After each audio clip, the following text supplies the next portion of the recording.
Magandang araw po sa inyong lahat. Jillian Ward nakatanggap ng komento sa mga stars. Eman Bako sa Pacquiao, may pag-asa ba maka-rematch si Rodelyn Perez matapos matalo?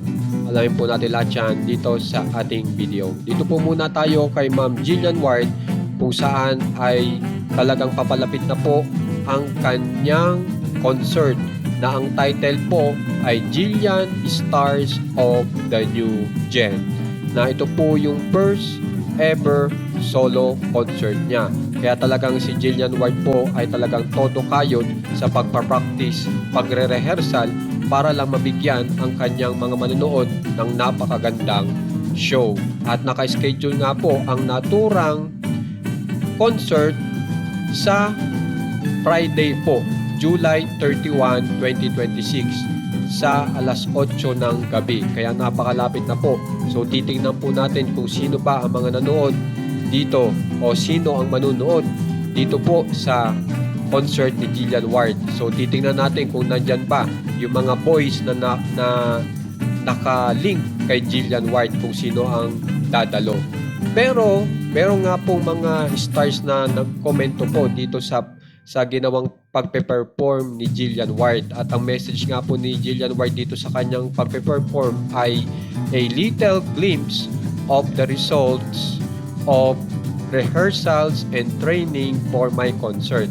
After po niyan ay talagang may mga stars pong nagkomento na agad, katulad po ni Ma'am Jessie Mendiola na 3 palakpak na may 2 icon na kung saan ay punong-puno po ng puso ang mga mata. Samantalang ito pong meron pa po si Iya Villana, ang sinabi ay ganda. Tapos ito pa po si Mark Devon, sabi ayan na. Tapos may mga fire na inilagay. So at saka ito si Geneva Cruz, talagang ito po ay magaling din mag-perform si Ma'am Geneva Cruz at talagang napahanga rin dito sa rehearsal ni Ma'am Jillian Ward. Kaya naman po talagang kaabang-abang po itong concert ni Ma'am Jillian Ward na tiyak marami pong stars ang dadalo.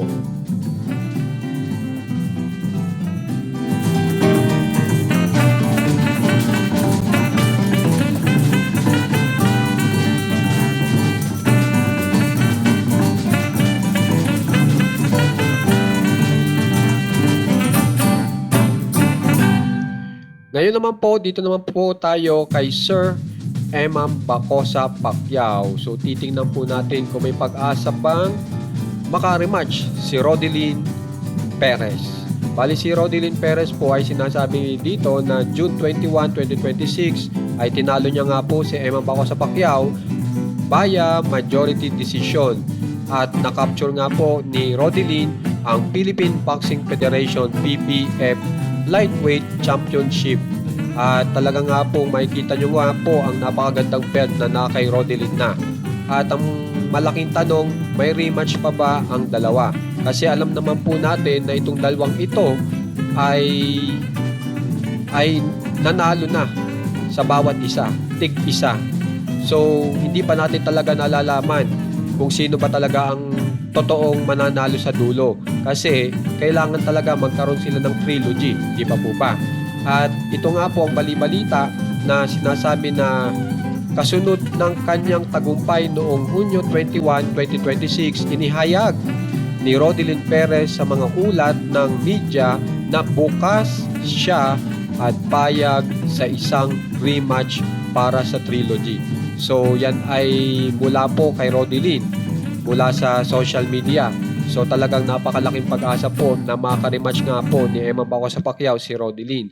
At ito nga po sinasabi na tabla ang serye, nanalo si Pacquiao via majority decision noong 2024 habang si Perez naman ang nagwagi sa parehong paraan nitong Hunyo 2026 upang makuha ang PBF Youth Lightweight title. So yan nga po, kabang-abang ang mangyayari nga po dito sa dalawa. Pero malaki nga po ang tsansa na magkaharap po muli ang dalawa dahil mismong galing na kay Rodelyn Perez na bukas siya para makaharap si Eman Bako sa Pacquiao. Kaya naman po kung gusto nyo pong ma-update sa nangyayari po kay Sir Eman Bacosa Pacquiao at kay Ma'am Jillian Ward, subscribe na po kayo sa ating channel na Juan Katawa. Maraming salamat po.